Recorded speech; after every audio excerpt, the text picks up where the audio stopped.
All right, greetings, everyone. It's Professor Griff, and of course, y'all already know. Should know. If you don't know, then now you know. Every Monday night, all right, we bring you Writer's Row, where we delve into the deeper aspects of literary consciousness. So we're here with two special guests, and we'll be bringing them on in just a moment. All right. In the meantime, between time, of course, y'all already know I'm on every Monday and Wednesday at 12 o'clock noon. So catch the show then. All right. So what I'm going to do in the meantime, in between time, just kind of let y'all know what we're doing here on Monday nights. If it's the first time you're just seeing this, all right, it's the first time you're just kind of figuring out we're on Monday nights. This is Writer's Row, where literary consciousness meets conversation. And of course, hosted by yours truly, Professor Griff. And I kind of came up with this concept, Writer's Row, after participating in Savior's Day. I forgot what year it was, where they brought all the authors together to highlight the authors, simply because the degree of literary consciousness was at an all-time low. So it's just some brothers and sisters that were already authors were presenting their stuff there on Writer's Row. So each episode, we invite the audience to participate, but we bring on two authors that have literary work that's out there that they would like to have this conversation and discuss, raising a vibratory pitch of our people's thinking into the mind of the creator, elevating the individual from the lower self to the higher self. So this dialogue intersects, creating a vibrant exchange of ideas, stories, and revolutionary thought right here on Writer's Row with your brother, Professor Griff. I'm going to bring on my guests, and what I'm going to do from the outstart, she already smiling. I didn't even get a chance to introduce her. She already smiling. Ladies and gentlemen, the beautiful Miss Crystal Woods. I'm going to have her introduce herself and just give us an idea of who she is and what her literary work is about. Greetings. How are you? I am fantastic. Can you hear me? Yes, we hear you loud and clear. I thought maybe I was still muted.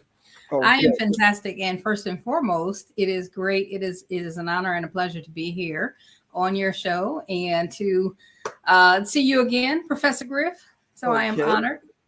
I think we saw one another at the Goddess Temple of Love. Yes, it was phenomenal. It was phenomenal. Yeah, it was the tea and talk.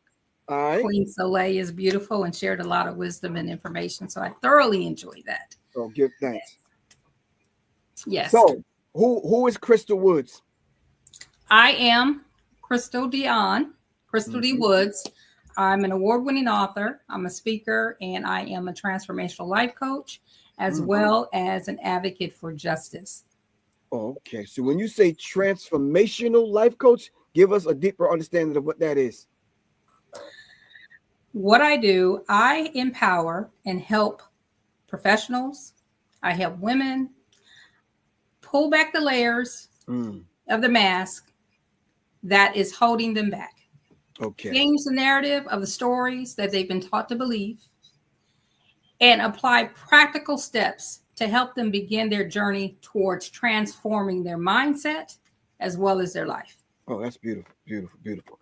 So let me ask you something. This literary work that you have, how does that play into the work that you do on a daily and consistent basis as far as being a transformational life coach?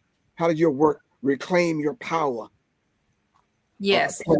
Okay. My book entitled Reclaim Your Power, The Journey Back to Self. It's a guide to empowerment, forgiveness, and renewal. And this book is a testament to my own personal journey of transformation. Okay. It's not a biography, but these are lessons. These are wisdoms that downloaded through my own healing, through my own journey. And I was instructed by Spirit to write this book. Now, the title, Reclaim Your Power, The Journey Back to Self, it applies on a personal level. It applies on a family level, and it applies to us as a nation of people. But it was written on a personal level because we have to start with self first. We have to get back to being authentically us, realigning with our spirit in order to really reclaim our power and know who we are. We hear that a lot. You need to know who you are, remember who you are. But if you're still living in your history or living out of habit, you're disconnected from that truth. Right. So this book, it reminds us, number one, that we're not our trauma. Right. Okay. We are a microcosm of the universe. And we are reflections of each other. And there's a responsibility and an ownership in that. Right. To where we have to see ourselves. Reflections in the Mirror is the very first chapter. We have to see ourselves. Giving ourselves grace, we have to see ourselves truly for who we are and own and take responsibility for our role in the things that have happened in our life. That way we can give and release. That's beautiful. So let's put a period at the end of that and pause 1 second while I bring on my other guest. Greetings, good bro. How you feel? What's up? What's up? How you? All right. Let me see. I'm a little tongue-tied about your name, but I got it because I've been practicing. I was in the mirror like, yo, I was like, BWEBE. Yes. Right? Yes, sir. Yeah. Thank you. Word. BWEBE, this is Crystal. This is my good brother who I've read his book thoroughly, and he helped me understand what was going on with the boule and a few other things. But I'm gonna let him introduce himself. You understand what I'm saying? So we can get a better idea of who he is and his body of work. Word.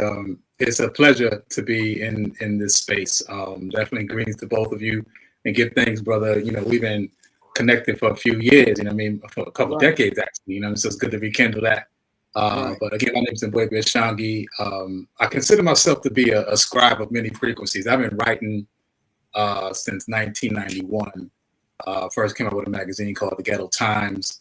We're in our 34th year right now. But I've been writing about the African perspective, speaking about things that, you know, from history to culture to conspiracies, health, etc., regarding the African presence, and also talk about the main culprits behind it, which we talk about as global white dependency. So that's the crux of what I write about. But in general, I feel like there's that importance for us to create a venue to, as vanguards of our story, to allow this to come to the next generation and make it more palatable. You know, when I was in the 90s, you know, we were reading books that, you know, most of us weren't even reading, you know what I'm saying? So because they were too thick, there were no pictures, and they were on an academic level over our head, you know what I'm saying? So for me, reading like books by like Chancellor Williams and Dr. Ben and Dr. John Henry Clark, Francis Wilson, etc., I wanted to create a venue that would make the information more palatable for brothers in the street. You know what I'm saying? So that's why I brought in Ebotics into that. Right? All right. Yeah. So you have a new book. What is the name of that book? The new book that I just came out with, it is called From Railroads to Robots, The Evolution of Power and Wealth, Eugenics, Role, and Oligarchs and Monopolies. And what this book really talks about is we're in this fourth industrial age right now where, you know, tech, AI, et cetera, is happening. But when we look at the moguls behind it, your Jeff Bezos, your Elon Musks, your Zuckerbergs, et cetera, Bill Gates. And I found that there's a correlation between them and those from the second industrial complex, which happened with John D. Rockefeller, Andrew Carnegie, JP Morgan, et cetera, when they did steel, oil, et cetera. They have the same mentality, a eugenic mentality, where they feel like white supremacy or white dependency gets to foresee and dictate how the world runs. And they've used their mechanisms from, like, again, steel and today tech to try to dictate the role of where we're going. And all the while, people don't understand that their main resource is coming from the motherland, from Africa. Right. All those resources, they're dependent on that.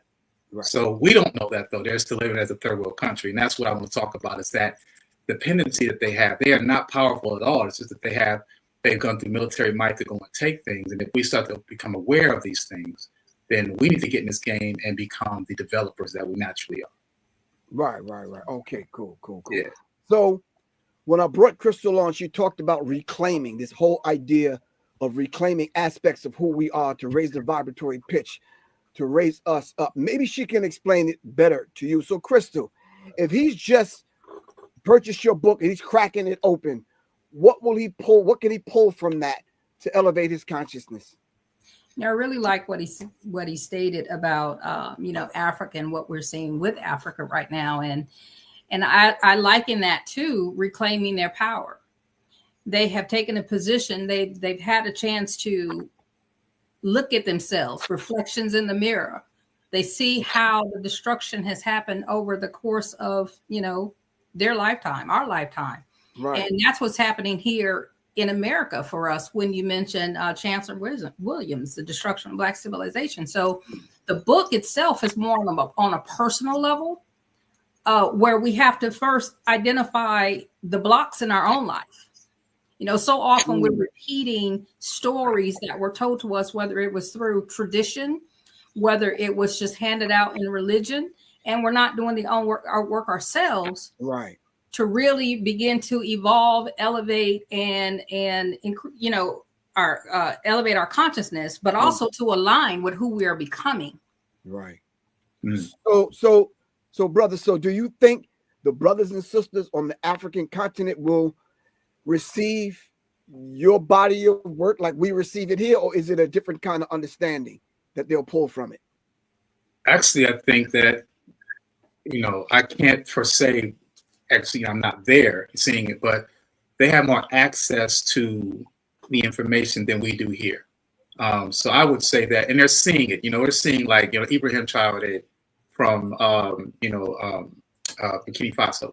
You're seeing these leaders now coming together, talking about the United Nations of Africa, not United States, but they're talking about taking control of these natural resources. You've seen the French getting kicked out. So, the media here is doing their best to downplay that and not let us know that. So I would say that they're definitely far more advanced, and we're trying to catch up, I would say. So it isn't that we're leading. I think that we need to catch up because we're right here in this space as consumers, as 99% consumer, 1% producer, looking at this as something like, oh, AI, let's get ChatGPT to use it to create a curriculum. We're not seeing, well, let's get into LLMs. What is an LLM, and how do we get to create a large language model to put us in a space where we can now have dictation about our story? Because if we don't create our own LLM, somebody else is. And that story is going to be fabricated because they're going to put in the pieces that they want to explain our experience. Right. So let me ask you something. So for the first time, authors that are out there that I believe what I'm hearing both of y'all say, that, let me phrase it and frame it this way. There's a book in all of us. There's a story to tell. It just depends on how we want to tell our story. Crystal is basically saying you got to go back within, reclaim it in order to pull it out. Yes. Oh, you're frozen.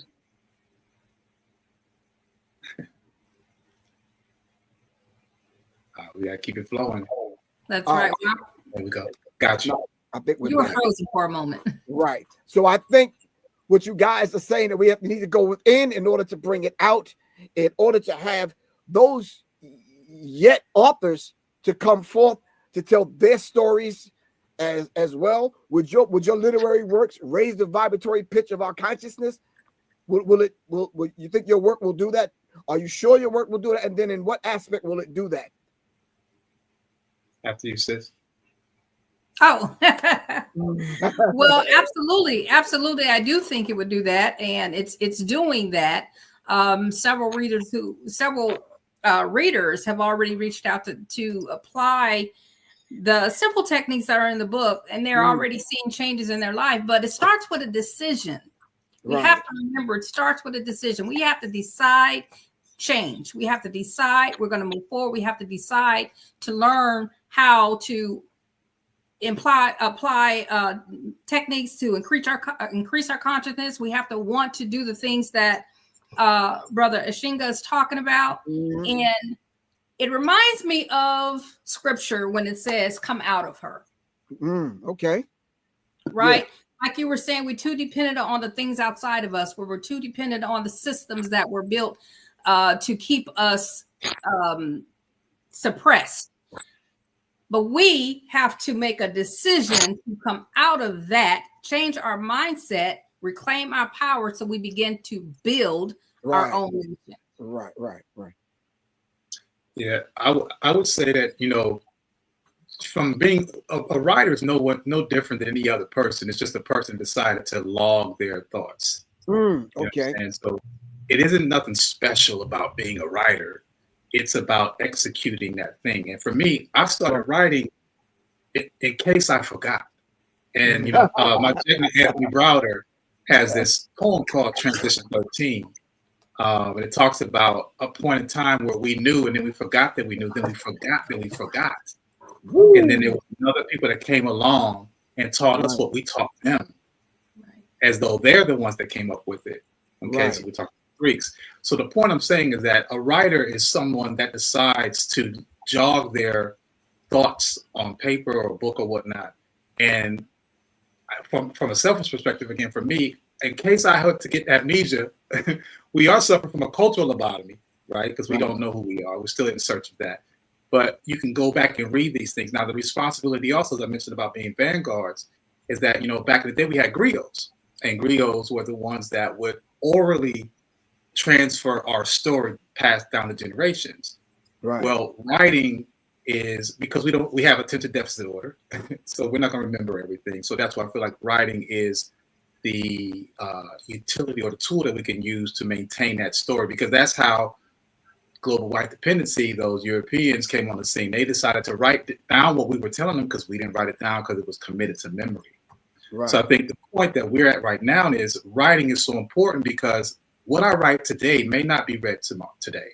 It may be read 50 years from now. We're reading books from ancestors that lived 50, 100 years ago, right? So it's important to understand that once it's written, it continues to live on. It's just a matter of making sure it's in a format that's palatable, making sure now we got to go digital, we got to do audiobooks, we got to do podcasts, you know, we got to make sure that it's more palatable with the technology, or the story will be lost again, and then we'll forget, and then we'll forget that we forgot.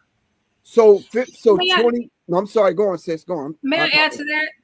And it's important that we are the guardians of our writing as well, because as we can see in the current administration, they're removing a lot of our history. They're removing our books. They're trying to wipe away our history. So as we begin to create and write, and writing is healing for those, a lot of people say they don't like to write, but I find it to be therapeutic.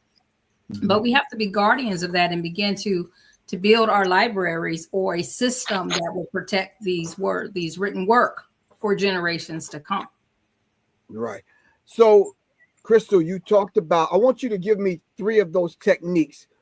Wow, good brother over here. The 3 techniques that you have in your book that you feel that we should apply in order to reclaim our power.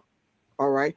But before you do that, brother, can you explain to us and give us a deeper understanding of what you think Crystal meant when she mentioned the scripture, come out of her, my people, and be not partakers of her sins? So if we're going to,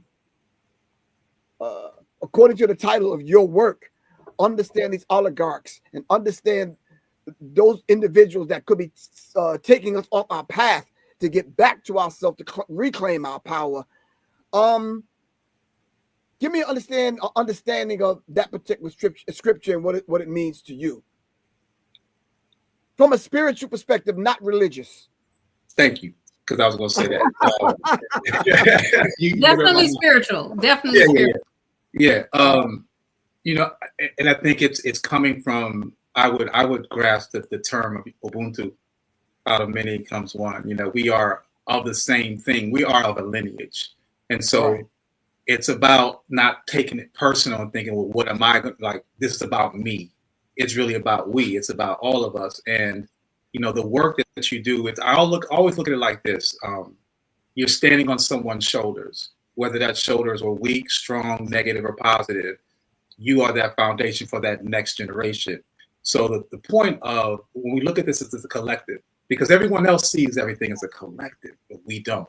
We've been, again, culturally lobotomized to think this about individuals. Get yours, right? So because of that mentality, we don't see this thing as a collective. So I would say the most important thing is looking at this as, how do they see us? How does your opposition see you? If you operate from that, to me, that's a little bit more offense than defense. If you're looking at, okay, well, why are we systemically in this position globally? Why are we in a suppression type of a mindset, economically, physically, spiritually, all those things? Why is it so consistent around the world? Well, not even that. Who's behind it? Who's the actual clique or the culprits behind it? Well, let's study them. And that's what led me to writing these books. And the type of books I write is history is important because it's his story about us. Right. So when we start to look at it from that perspective, then that's when you can say, okay, now this is how they see us. Now let's go back before them. I'm not Asher Crazy. Why am I forgetting his name? Right. Asa Hilliard said that if you're going to study history, study it in chronological order. So bring out the timeline. Look at the history. Let's go before the Greeks. Let's go back to Kemet. Let's go back to Cush. Let's go back to our ancestors wrote things on the walls, knowing that papyri could not withstand the weather to be here for millennium. So they wrote it in stone because they knew that they were going to fall. And they knew that if they put these stories on the wall, that eventually their children, no matter how far in the future, will come back to this and learn these things. That's why we see, and Anthony Browder talked about how we can see symbols like Gianyame or Sankofa in Adikra symbols in Kemet. When people think it's a Western African symbol, it's actually coming from the East. It's coming from the Nile Valley. So we start to connect those dots and do a chronological analysis of our timeline of history. And then when our enemies came on space, then we can understand why they're so enamored with us and why they're doing their best to suppress the truth and even using us in some of those cases to make it even more hard to withstand. But the point is that we need to go back and do a historical analysis of ourselves. Study history from chronological order. That'll put you in place. Right. I want to hear from Crystal about some of these techniques because some people listening want to know, okay, I want to dive deeper into the self, a journey of the self through the self, back to the self, to bring the power, to reclaim my power, my power that I have in the self. I want to be able to do that. So can you give us a technique or two?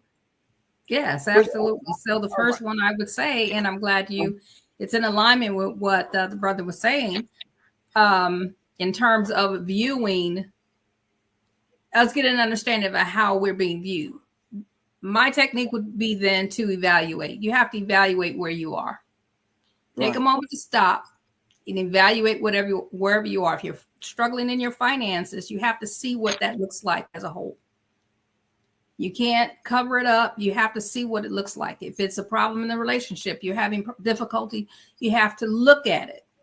Right. And once you've evaluated it honestly, brutally honest with yourself, then you can begin to eliminate the things that no longer serve and support who you're becoming. So as you evaluate, then you have to eliminate some things. That could be ending a relationship. That could be making a decision to change careers, walk off a job. That could be a gamut of things depending on where your struggles are. And once you do that, you will find that your energy will begin to elevate. So it's evaluate, eliminate, and elevate. And you'll begin attracting the things that support your becoming. Okay. Wow. That's deep. I like that. So back to my back to my good brother. Right? No, go ahead, Dan, and expound on that. I got you. Go on. I was going to say too. I think the key thing is having examples. You know what I mean? Right. And again, I go back to history, and I'm not saying American history book. I'm talking about we got to read. That's and I like to use I love acronyms. So READ to me means restore the education of the African diaspora. Is if we go back and start to read about our story and know about a Queen Nzinga or Yat Santua or you know a Stephen Biko or Patrice Lumumba, and they don't have to always be freedom fighters. But if we understand people that came before us and the struggles that they faced on, that gives you an idea, one, that what you're experiencing isn't authentic. It isn't just in your lifetime. This has been ongoing. And again, that brings in the collective response, the collective responsibility. So that's the point I want to add to that, is that it isn't just happening to you. It's been systemically designed. And when you understand that, then you can start to dismantle it. Right. So back to your other point that you made when we talked about ancient Kemet. So, and you talked about Asa Hilliard. I remember communicating with Asa Hilliard, and I was just curious. I was younger. I'm curious about some things. Asa Hilliard put a packet together for me that just, for lack of a better term, just pushed my wig back. I was like, damn. I mean, I sat looking at this stuff he sent me, and I'm just like, mine was numb. So I started digging deeper. Then I contacted Anthony Browder. Then I contacted this brother that I'm about to show you his work. You see the timeline? Oh, yeah, I know about the timeline. Yeah. Oh, my God. It's ridiculous. So when people started talking about we never built anything and who we are as a people, and when did these people come on the planet, we're talking about thousands of years before these people even came on the planet. Our dynasties were old. Yeah. You understand what I'm saying? If you look at this work, and you can see exactly when they came on. My arms are not long enough, but you can see when they came on the planet. You understand what I'm saying? Wow. The arms are not even long enough. So I would love to have that. And this is pre-dynastic now. Do you understand what I'm saying? BC. All this is already done and old and ancient by the time these people came on the planet. Like I said, my arms are not long enough, but hold on. Let me see if I can finish. It goes on and on. Yeah. It goes on, yeah. And my arms are still not long enough. So you can see when they came on the planet, our civilizations were old, pre-dynastic, pre-dynasty. You understand what I'm saying? So if we don't know this though, how can we reclaim a power that we know nothing about, Crystal? How are we going to do that, bro? How are we going to reclaim a power we know absolutely nothing about? But it's not all intellectual. It's no, a spiritual right. connection. Right. It's realigning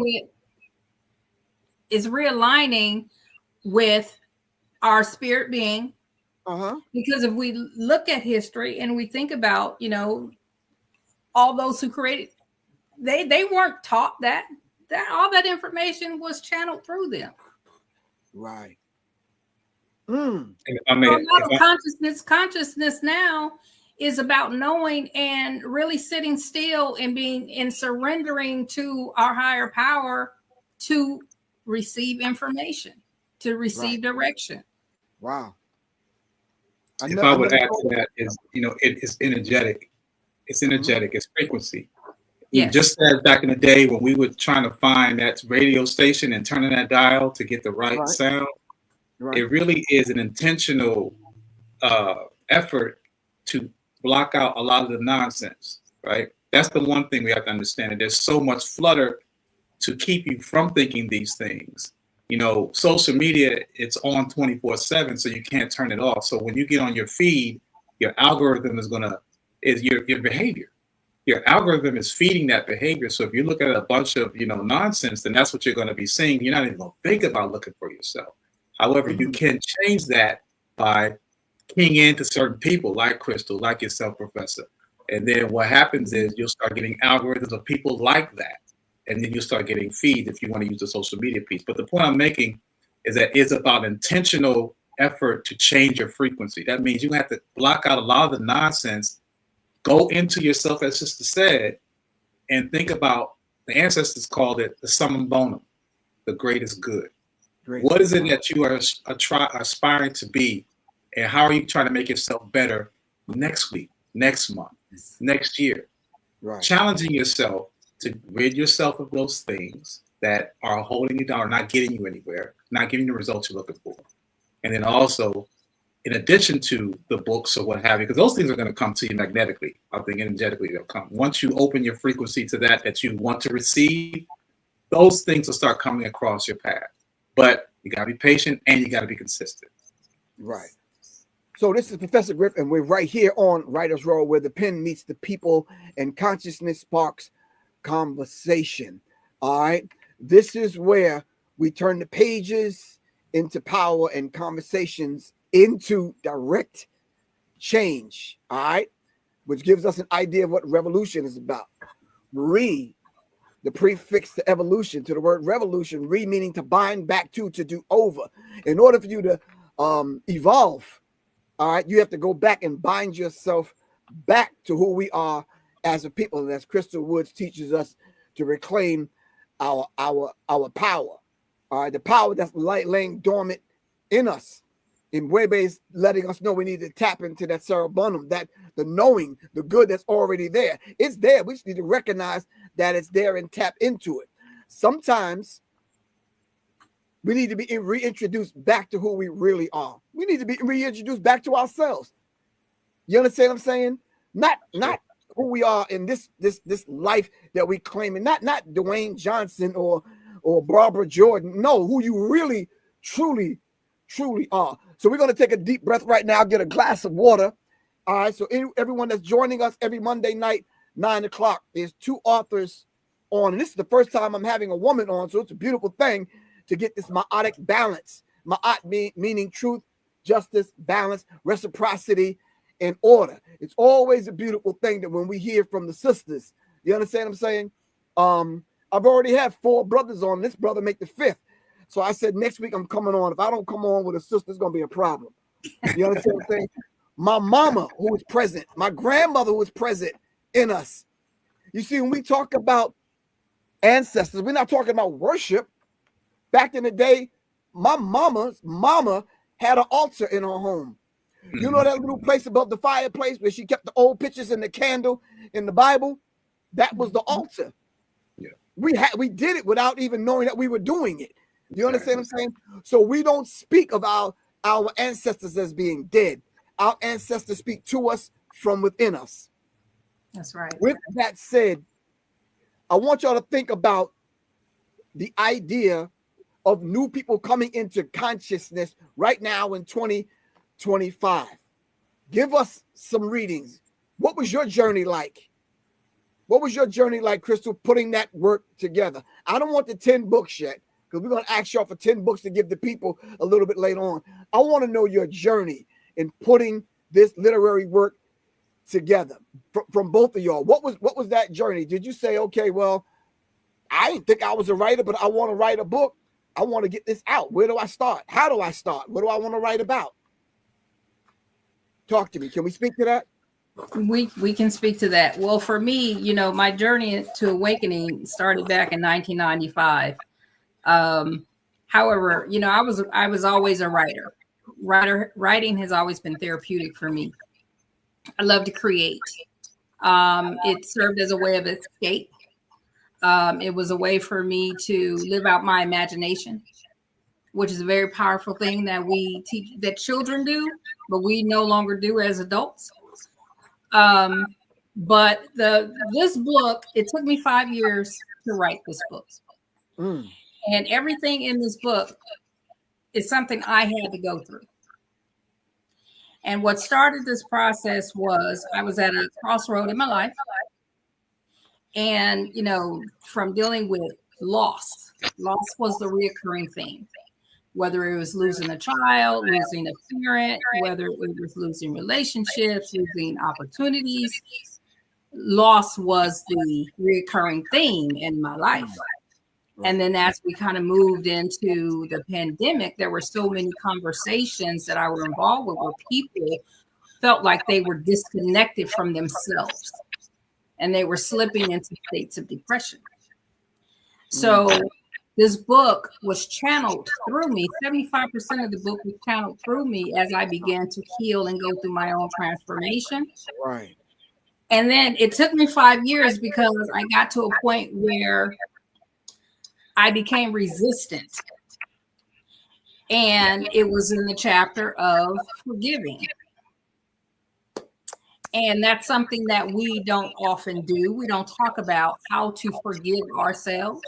And in that process, you have to acknowledge a lot of things.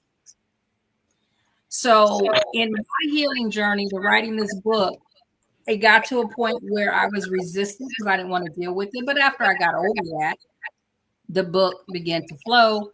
And of course, this is the finished product. Oh, wow.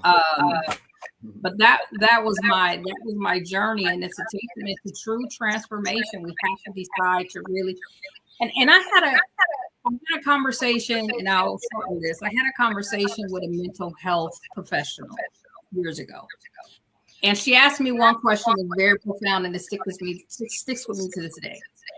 She said, "Do you want to live the last 10 years of your life, the next 10 years of your life, the same way you lived the last 10?" Okay. Whether it was good, bad, and different, whatever that meant for you, do you want to do it the same way? Well, for me, I knew that there was more for me.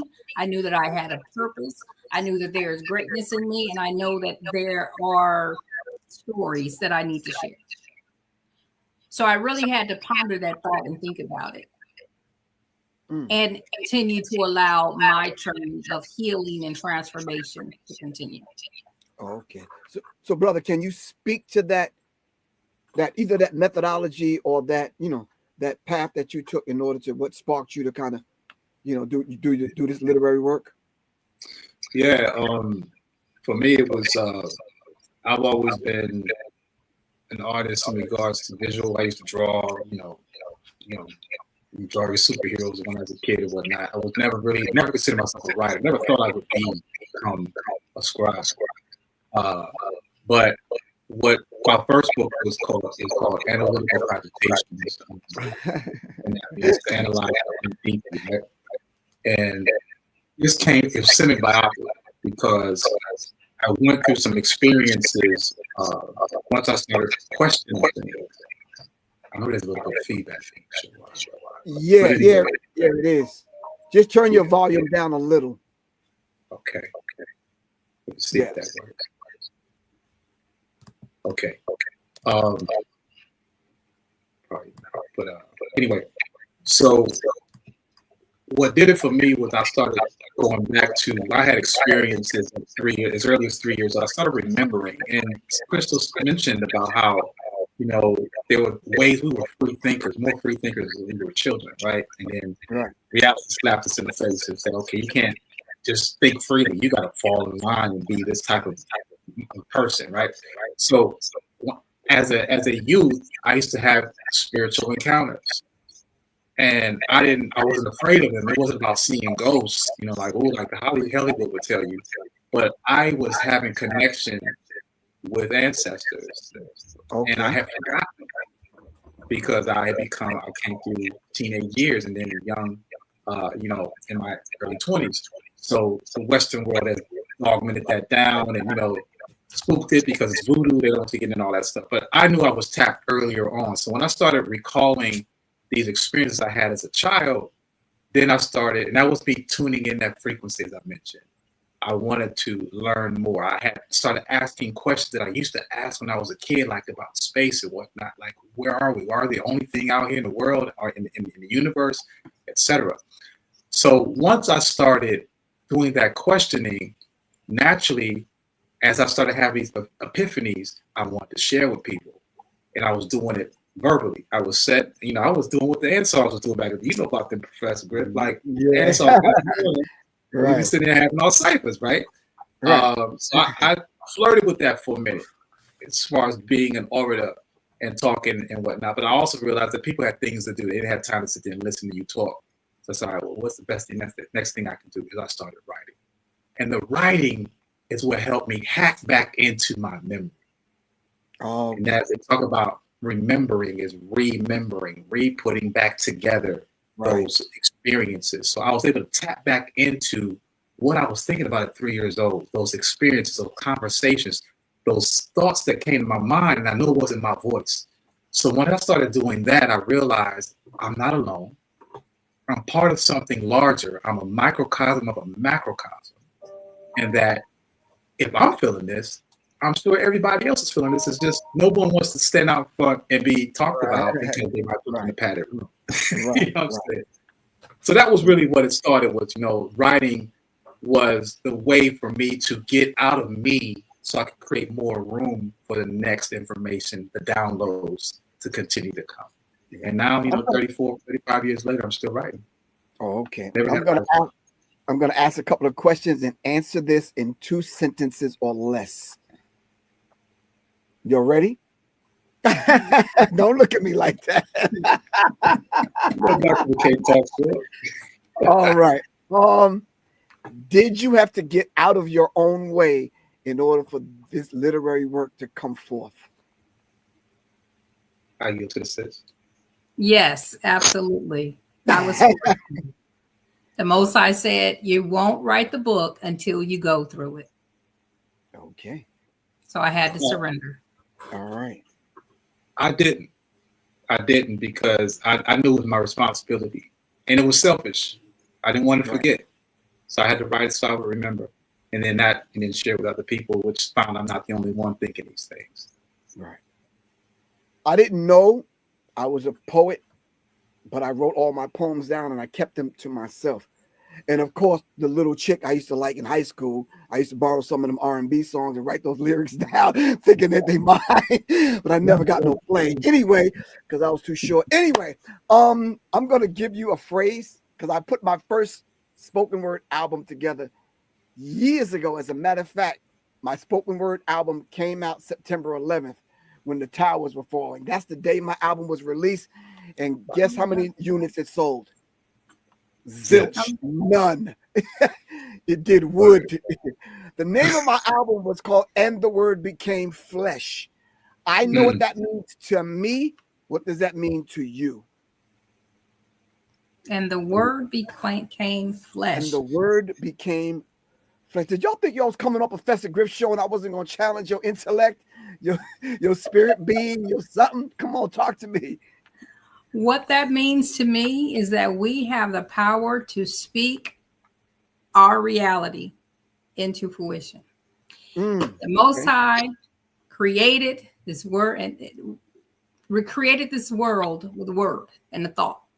Okay. We are images of the Most High. We have the same power, and that is to create our reality. Okay. I see you thinking, bro. My eyes is wandering, bro. That's a good one. I'm just gonna go off the dome. The word became flesh is to me really the understanding that it is your responsibility to seek and share. Because what is a thought? What is a book? A book is another person's thoughts. And if you don't share those thoughts, then you're being irresponsible for those blessings, because a lot of those downloads are something that our ancestors were trying to do while they were here, or it's continued work. So there's that responsibility for you to pass that on, no matter how many people. It's about the likes and the responses. Get it into the ether. And then for me, selfishly, I do it because I want more information. So if I give you what you give me, will you give me more? That's my type of exchange, is that I want to learn as much as I can to be that summum bonum, that greatest person I could ever be. Right. That's beautiful. Beautiful. Good. Both of those answers was very, very, very profound. Definitely. With that said, who are some of the authors? I'm going to give you all a minute because I'm going to read something while y'all think about these 10 books that I need y'all to pass on to the youngest person that's listening to this right now, to the grandma that want to write these books down and get these books for her grandson to begin to build a library, whether it's a physical one or a digital one, whether it's folders in her phone or on her tablet, on her computer, or it's physical books that she wants to have her son build for her grandson, physical books that we need to put on the shelf. So 7 generations behind us will become readers, or will be readers, not become, will be readers. Take your time. I'm going to read something. Put those 10 books together while I read this. If you're just tuning in, this is Professor Griffin. Of course, this is Writer's Row, where literary consciousness meets conversation. We explore the power of the written word as both weapon and medicine. I'm going to say that again. This is spiritual medicine. All right. The written word is both weapon and medicine. Whether we're speaking the bastard language called English, or we're just absolutely quiet and we're communicating on a telepathic level, you understand, or realm, rather, highlighting voices from across the spectrum of culture, politics, history, and art, whether unpacking the works of authors who challenge oppressive systems, Of course, we have to do that. We have to challenge all the oppressive systems that are out there, and our work should do that. I believe it was Nina Simone who said that if you're an artist, it is your duty. It is your duty, all right, to pass on information and speak about what's going on in the time, to raise the energy and the vibratory pitch of our people's thinking into the mind of the creator. So whether we're unpacking the works of authors, which we're about to do right now, who challenge oppressive systems, or spotlighting emerging writers whose pens spark healing and transformation, all right, this show, as we kind of get together and we break bread, all right, this is a meeting ground for consciousness and conversations and where they intersect. All right. So everyone has a book in them. I think we just need to tap into the divine self and tell our story. Whether you just put it in a children's book to give to your grandson. Yes. You understand what I'm saying? Or your grandchildren. All right. Whether you just kind of use it to kind of tell stories. You know, all of us have a book in them. I never thought I would be an author. You understand what I'm saying? Of course, back in the day, I was writing rhymes. You understand what I'm saying? But, you know, anyway, our two guests are going to give us 10 books apiece that we should have, that are books that everyone should have in their library right now, that help them grow and to become who they are today. So any one of y'all can go first and watch and BWEBE say, yes, Sister Crystal, you could go first. I mean, it's only right. You gotta let the Empress go first. I received that. Okay, well, first and foremost, Reclaim Your Power, The Journey Back to Self. Oh, okay. You got to get it. The Kabbalion, 7 Ancient Egyptian Laws by the 3 Initiates. Okay. Cycles of Becoming by Alexander Ripperty. The Teachings of Ptah-hotep, Asa Hillard. Brainwashed, Tom Burrell. The 0%, Duval Day. Black AF, Michael Harriot. Ooh, I bought that book recently. Blueprint for Black Power, Amos Wilson. Womb Awakening, Azra and Serene Bertrand. And of course, The Destruction of Black Civilization by Chancellor Williams. Ooh, that's beautiful. All right, bro. I mean, there's a couple that she already said that she said that it's on my list too, but I would start out with any book, but particularly book on Nile Valley contributions from the Nile Valley Civilization by Anthony Browder. Any of the 30 books written by Baba Marlene Baruti. Okay. Chancellor Williams, obviously, Destruction of Black Civilization. J.A. Rogers is he's an autodidact. I forget the word, but he's a self-taught brother, and I always mess that word up. But his works are amazing. 100 Black Facts is one of his books. Amos Wilson, Blueprint for Black Power. Wayne Chandler, you got to read his book because he did a version of the Kabbalion, which I think is much more intense and on point. Paulo Coelho's book, The Alchemist, I think is a great self-discovery book. Layla Africa, Nutricide. I mean, his body of work with nutrition and health and understanding the importance of your mind and sound and body. Octavia Butler, Parable of the Sower, and all of her series are must-read books.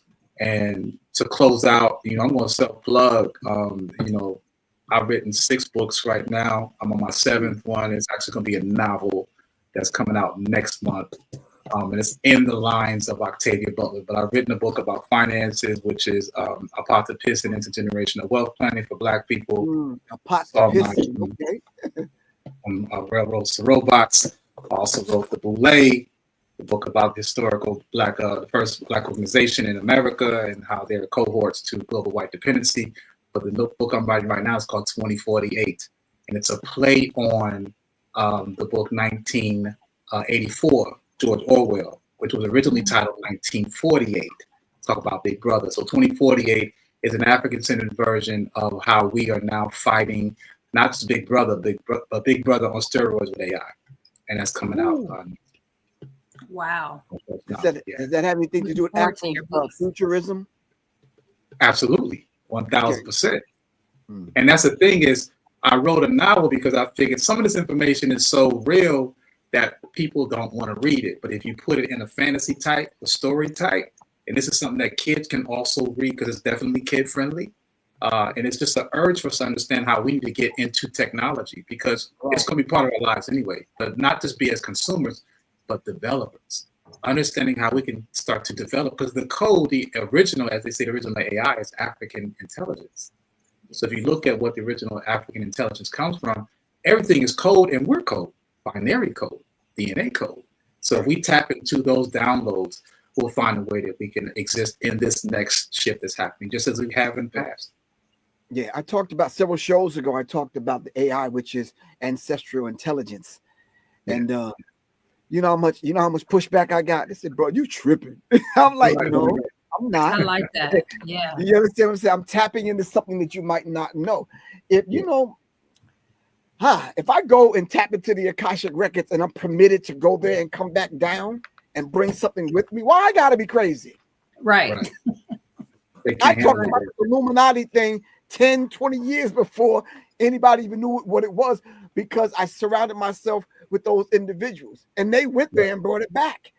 You understand what I'm saying? So I think in BWEBE, my first introduction to you was through your magazine and through your BWEBE book. I think my first introduction, I didn't even know Crystal was a writer because Crystal was in my firearms class. You understand? I just discovered she was a writer. You understand what I'm saying? But sitting in a circle with her among other people that were seeking, you understand what I'm saying? I just kind of knew there was something about her that I said, sister, you want to come on the platform? You understand what I'm saying? Because I know, she has a story to tell. I don't want this question to be a difficult one. No, bring it, bro. But I need an answer to it, because I'm thinking that the people, I'm feeling, not thinking, I'm trying to get out of my head. Us Leos, we always in our head. I'm feeling that the people might want to hear, if both of you guys, who you are now, at the age that you are now, was to speak to your younger self, speak to that 15-year-old you, what would this person that you are now say to the 15-year-old you, if you had the chance to? I'm 65 years old. If I was to have a conversation with the 15-year-old Professor Griff, I'd say, bro, come on, first of all, chill out. You understand what I'm saying? Sit your behind down somewhere, man. You understand what I'm saying? You on what's the term that young people are using nowadays? You on fleek? What? Hey, bro, none of us is young, bro, so I don't know. Okay, we're gonna use ours. We're gonna use our language. Yeah, I'm gonna use dictionary. Anyway, I would first tell me to chill, so I can at least have a conversation with the 15-year-old Griff. You understand? And then I would have to tell the 15-year-old Griff, look, bro, you a black belt already in martial arts, but you can't beat everybody. Sit your little fly ass little down, your little lightweight down. You understand what I'm saying? And then you understand what I'm saying? So I can get your attention, so we could begin this path and understanding you have a divine cosmic assignment. You have to get past your 15-year-old self and even to understand your assignment. Then you have to grow up and experience some things to carry your assignment out. You understand what I'm saying? Anyway, it's not about me. It's about these two beautiful authors that I have sitting in front of me right here, Miss Crystal D. Woods and BWEBE. So talk to me. What would you say to that 15-year-old you? For me, that's a loaded question, because at 15, I had big dreams. I wanted to conquer the world at 15, but there were so many obstacles in my life over the years. So I would tell that 15-year-old to, despite of what challenges and obstacles that are going to come, stay grounded, stay authentic, and continue to move in gratitude. Wow. because there is an end, and blessings will definitely come. You will get through it. Wow.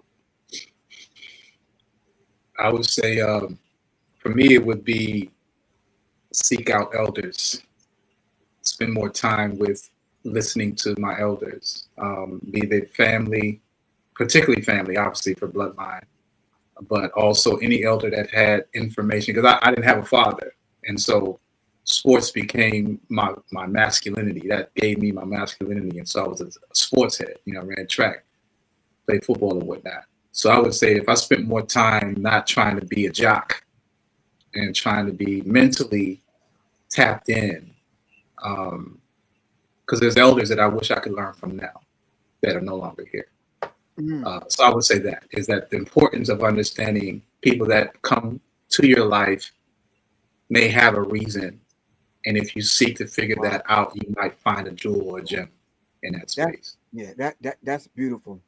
I'm experiencing some of those things as we speak. People coming into your life, for a divine reason. You understand what I'm saying? Way beyond the surface stuff. It's like, why is this individual here at this particular time in my life? Right. You understand what I'm saying? With that said, we need a closing quote. It could be someone else's, your own, something that's going to stick to the ribs for the person that's just tuning in. All right. What is a closing quote that you can kind of leave us with? That's something that if you was to transition tomorrow, they would remember. Something that you would want on your tombstone. Or if you twist the ankle and you get a cast on your wrist, something that you would write on your cast. You understand? Remember back in the day that some people used to sign your cast. That before tattoos. Right, exactly. Okay. Yeah, I got one tattoo, so I can't even really. Anyway. So what would that quote be? I sometimes I have a quote that I kind of live by. I am because we are, therefore I am. Or revolution is not an event, it's a process. So these are kind of like become part of me. You understand what I'm saying? And then when Crystal first came on, she talked about the reclaiming the power in the self. So it reminded me of the journey of the self through the self back to the divine self.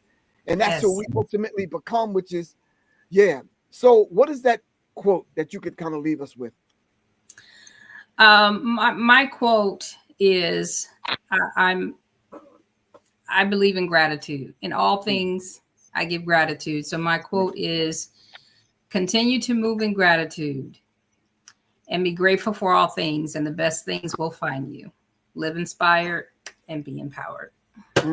Give thanks. That's right. Mine would be, if you are not spending 5 hours a week studying, then you are being irresponsible. If you're not studying about finances, you're being financially irresponsible. If you're not studying spirituality, you're being spiritually, irresponsible. So it's basically nutrition, all those things that you want to be great at. If you're not spending 5 hours a week, which is 38 minutes a day, learning about and being a master of what you want to claim to be a master of, which they say 10,000 hours is what deems that, then you are being irresponsible. Oh, give thanks. Well, that concludes this show, this Writers Raw. I wish I could keep y'all on for more time, but we don't have more time. I want to thank y'all very much for honoring me with your presence. You definitely could be somewhere else doing some other things, because I know both of y'all got your hands full. You understand what I'm saying?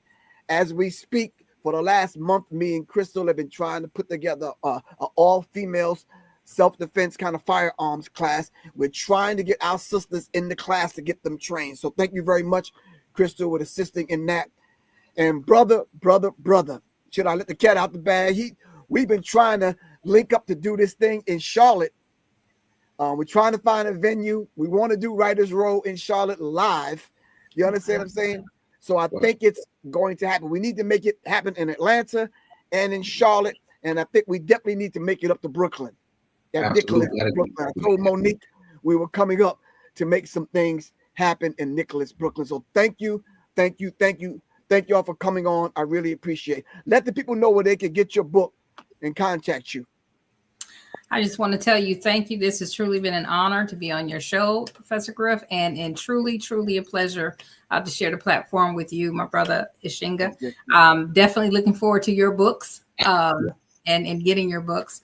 You can purchase Reclaim Your Power, The Journey Back to Self on Amazon, or go to the website, www.ireclaimedmypower.com. And there are some free gifts there. A few people have contacted me, scheduled one-on-one to discuss certain parts of the book that they had difficulty with. So that is available to you, a free 1-hour consultation. www.ireclaimedmypower.com or on Amazon. Okay.